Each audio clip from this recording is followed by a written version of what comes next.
हाँ देखो देवराज सभी की ताली बजा के कि जगमग जगमग ज्योत जली बाबा अरे आरती करू रघुरैया जगमग ज्योत जली आरती करू रघुरैया जगमग जगमग ज्योत जली है आरती करू रघुरैया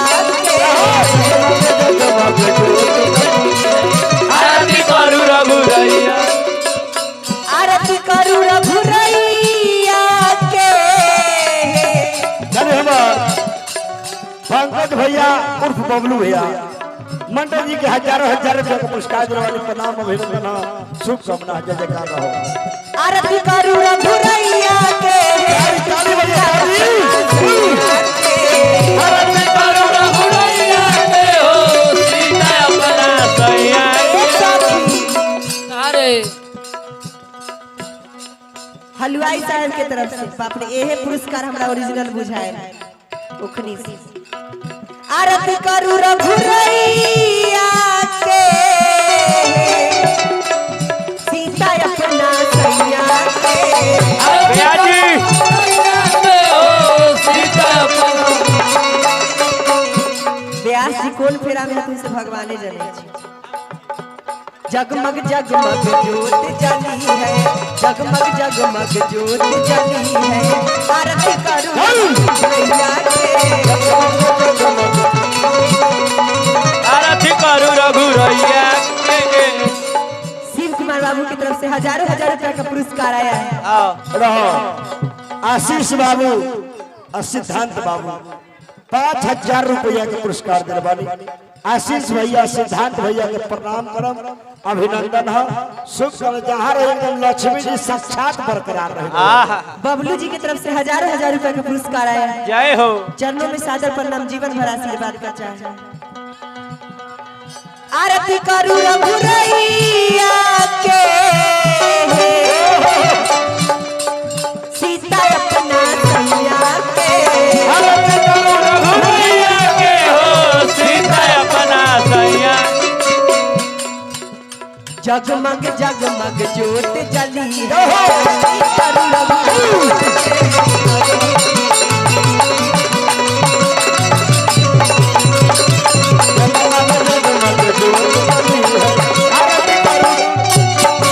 पिंटू जी की तरफ से हजारों हजार रुपया का पुरस्कार आया है माता रानी मंगल में बनाए रहे इन हमारे सुरेंद्र भैया की तरफ से हजारों हजार के पुरस्कार भैया के प्रणाम। सुरेंद्र भैया लड़का के बड़े भाई इंद्रजीत भैया पवन बाबू मिठाई है मिठाई जमाला 2 पीस आ विवाह विधि के जितना सामान है सब मंगवा ली आ घर के लोग के जगा दी जगले है ना वाह एक बाद तनी दुल्हा जी खातिर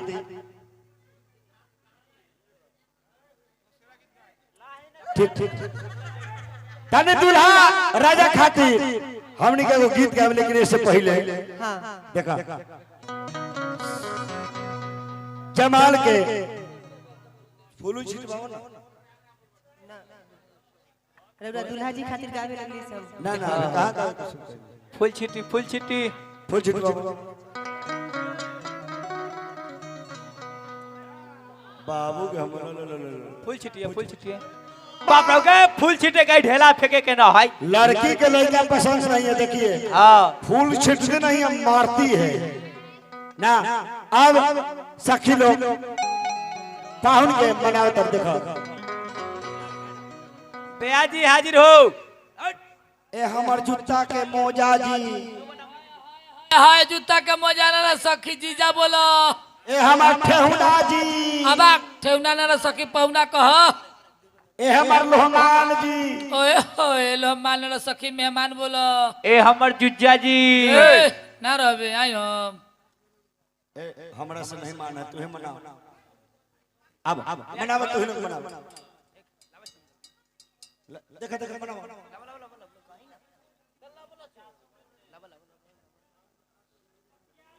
ए जीजा जी तनी झुक जाई ना तोरी नहीं नहीं बोलो बनिया नहीं नहीं झुकेंगे, टाइट से बोलो।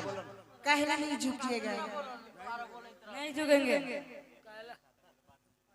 मेहमान जी ए, कथी छिनार नियर हसै छिया? बाप रे, मेहमान छिनार हथिन से तू कैसे जाना छी? हम झुकेला कहि दे तो मुंह पर ता कहि। मेहमान छिनार हथिन से तू कैसे जाना छी? हमरा आदमी देखिए के पता चल जे कौन कैसा ओ एक टोला में देखी तो ओन्ने तनी तक तक एक खुद हमरा तो कहि देखलै ओने ना आइले तखनी से तो ढेरे ताको है। हां से ब्रांड ब्रांड देखो देवराज कि सुनिए जीजा कोई नतीजा अरे खुशी रहा हर हाल में। ए जीजा धुन का लागल बबुआ आप भगवान भैया जी कि सुना रे सैया अरे तू नहीं आईबा देवरा चलती चलावले बा कि एक छापा भैया जी बाप रे बाप भैया जी अरे देवर बीरा पर सैया हो बीच बीरावले बा के छापा देवरिया या भले बा एक छापा देवर बीरा पर सैया हो बीच बीरावले एक छापा देवरिया ये भीड़ा भले बा। महेश साहनी जी दुलौर गुचौली उनके तरफ से हजारों रुपया का पुरस्कार आया है। ध्यान दो बबुआ। सुनिए जीजा कोई नतीजा सुनिए जीजा होई नतीजा। विजय साहनी जी डी गुचौली उनके तरफ से भी हजारों रुपया का पुरस्कार आया है। चरणों में सादर प्रणाम जीवन भर आशीर्वाद का चाहे। सुनिए जीजा कोई नतीजा सुनिए जीजा होई नतीजा। सुनिए जीजा जीजा कोई नतीजा जीजा होई नतीजा। खुशी रहा हर हाल में। ए जा जा जा मेहमान के बॉल फ्यूज कर देलो। रउआ तो हम लोग चलिए हमारे पंकज भैया एने रउआ तो हमारा सबके इज्जत रख लेनी महाराज। पंकज एगो लड़का छूट के पंकज भैया उर्फ बबलू भैया जय हो जय हो। कुल कलाकार के छूट के पुरस्कार अच्छा कोई बात नहीं। पुरस्कार के मतलब ये जाओ कोनो से कर्जा काट के लिया कुल कलाकार के हजार रुपया का पुरस्कार दिलवानी जय हो। भैया बबलू भैया को प्रणाम करम अभिनंदन है शुभकामना जय जयकार। जय हो जय हो। कि जीजा के मतलब दिल्ली तो सब के भले दिलिए एगो माला ले ले माला ले भैया। हाँ कैसे जी। जानते हैं पब्लिक का क्या कमी है क्या है? खाली तो ब्यासे के पैसा दे। हाँ। एक बार ध्यान देना चाहिए जो जितना ब्यास मेहनत करता है हाँ। उतना सभी कलाकार लोग भी मेहनत सही बात यही कि समय जीजा के मतलब अरे ई न होला कर्जा ले लो। अखन ये दिन जीत लेला। रउरा जयमाल हो यार जीजा के मतलब ई न होला लक बतलाव ई न होला।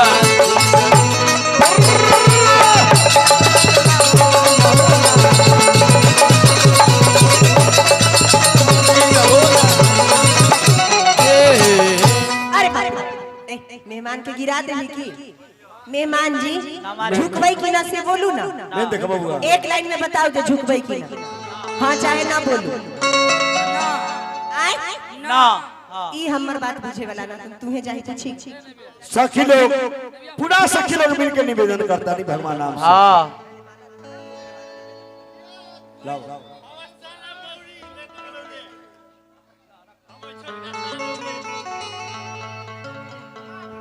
श्री रघुबर कोमल कमल नयन को पहनाओ जयमाला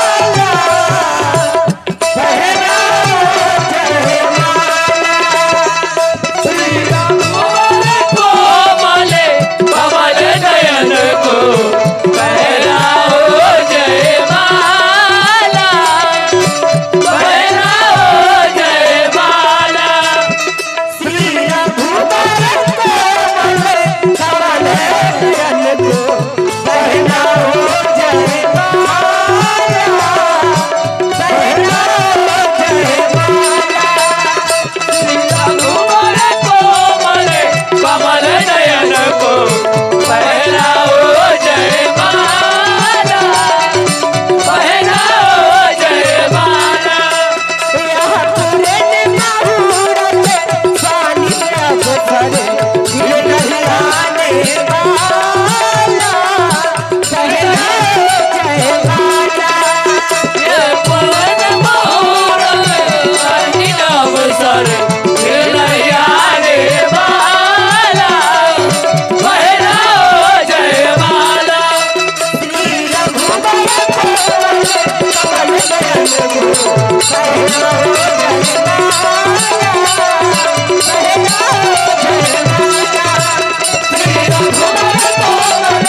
गार्जियन चंदौली निवासी आशीष भैया की तरफ से 1000 रुपया पुरस्कार मिलल बा। हाँ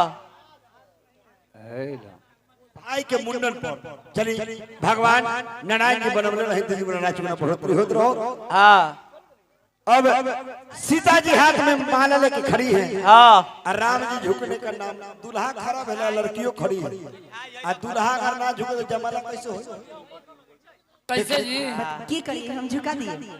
देखो प्रयास करके देखो झुक जा तो बढ़िया बे। आगे झुकता तुम पहले मिठाई खिलाई ना। लक्ष्मण मिठाई के हो पहले जयमाला होत रहा हम तो लोग लिविंग रिलेशनशिप में रहता है। अब तो सोचा जे कखनी डालुआ कखनी ले जाओ। अरे पहले मुंह मीट करा दो। अभी तो शादी से 4-5 साल पहले शादी होता था लिविंग तो का मतलब लड़की लोग दिन उतरे लड़की के दिन उतरे शादी के आ ओहे दिन से लोग रोए लगे। हाँ आ ये घड़ी का फिर कन्हैया लड़की के शादी के दिन तो ही वीडियो कॉल पर की बाप रे बाप तो कहता जे ऐसा लहंगा चाहिए ऐसा जूती फरमाइश कर ले। पहले लोग नजर से नजर नहीं मिलाता। अब ही अब तो हमार इनकर शादी भेले मालूम बाप रे बाप मोबाइल में ना नहीं झूठे बात एकर कन्या के देखबै जा ओहे ना नहीं का पर बाल बच्चा इनके मुंह से ना झूठे हमरा बियाह हुआ ना अखनी भेल हमरा कढ़ू के ना तोरा देश अवर तक के कम मुसरी के बच्चा पंकज सहनी के साला बिंदी कुमार बात शादीए ना करी तू शादीए ना करिए तू मुस्मात रह लोग जाइए सब ना समझे ये लोग पूछै छै त पंकज सहनी के साला बिंदी सहनी जी की तरफ से हाँ 200 रुपया पुरस्कार मिलल बा। प्रणाम करम। चली अजय सहनी जी वीआईपी पार्टी मुकेश सहनी जी के पार्टी हाँ भैया की तरफ से हाँ हजारों हजार रुपए का पुरस्कार मिल रहा। प्रणाम करम।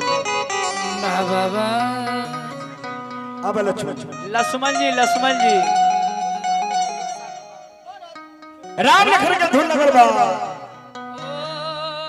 कि हो राम जी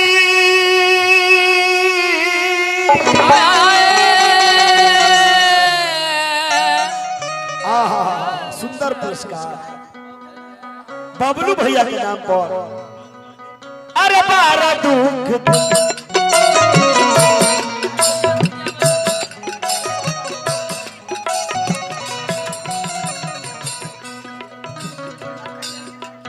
हाय रे मिठाई आ गया है आगे आता तू सा खा ला तेरे लखन ने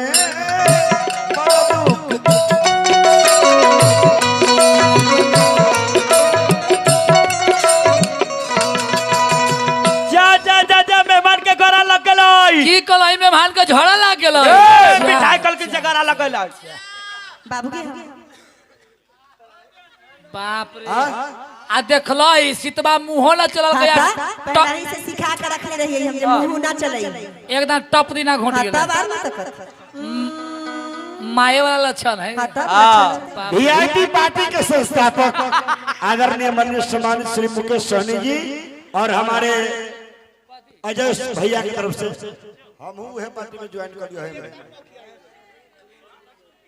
आम से प्रचार महेश सहनी जी दुलौर पुचौली महेश भैया की तरफ से बहुत देखिए बिहार में एक वो पार्टी है आइए जो ईमानदारी और सत्य के राह पर सही मांग डिमांड बिहार के लिए कर रहे हैं। सही बात लेकिन यहाँ तो भैया वह बात हो नोच लगा हुआ है कितना कहिएगा सही बात वीआईपी के मुकेश सहनी कहा तो फिर वीआईपी उनका नाम है काम भी वीआईपी है ये जो गरीब के लिए आवाज उठाता है अपने स्वार्थ के लिए बहुत नेता लोग आवाज उठावे लेकिन एगो मुकेश सहनी जी हैं एक कड़ी धरती पर आवाज उठाना हमरा छोड़ के मंटन मिश्रा के ना ना तोरा से हमरा जरूरी ना मंटन मिश्रा के आवाज उठाए वाला बहुत लोग हम सब उठाव अपन आवाज अपने ला उठाओ ना ना होने का हम सब देखो उठाव देवरा लाऊ सुनो ना एक लाइने से चले दियो विजय कुमार जी लक्ष्मी फ्रूट हाँ। बेंगलोर हजारों हजार रुपए का क्या हो पुरस्कार जाओ माता रानी मंगल में बनाए रखे। भगवान राम देखिए इस समय जो चलता है हाँ पवन बाबू हाँ जी मतलब माए मरे धिया मरे बुढ़वा भता भतारला सही बात पुरन का लोग गलती नहीं कहा है ये है आप जिसके लिए मरिएगा ना हाँ जी उस सरवा दूसरा के चलते मोड़े लगे सही बात एक आदमी मरना जीने वाला काम एकदम छोड़ दिए बिंदास रही है ये है फेर फाड़ में पड़े वाला इंसान बैक हो जाता है है ये है आज सबके चक्कर में रहला बहुत आगे हो जाएगा सही बात एक आदमी फ्री जिंदगी जीना चाहिए इंसान एनी टाइम। सबके मालिक कमंडोर सबके मालिक हमारे शिव कुमार भैया हमरो मालिक शिव कुमार भैया भैया के प्रणाम करब अभिनंदन। त सीता मैया हाथ में माला ले खारवानी माने लक्ष्मण जी से निवेदन करेंगे लक्ष्मण कोनो उपाय लगाओ लगाओ त अपने भाई को झुकने के लिए नहीं कहे लक्ष्मण जी आ साला झुकेगा रे पुष्पा पुष्पाराज कुल्हाड़ी लाओ पुष्पा सारा हां ई गोर धर पुष्पा पुष्पा पुष्पा ऊपर ऊपर आ तू दोनों हाथ में पकड़ पकड़ा पकड़ा पकड़ा पकड़ा पकड़ा पकड़ा पकड़ा पकड़ा पकड़ा पकड़ा पकड़ा डाल डाल डाल डाल बोलिए श्री रामचंद्र की श्री रामचंद्र की हर हर महादेव। अब हम ब्याज 5 के 100 के नोट चाहेंगे शिव कुमार भैया मम्मी पापा 100 की जगह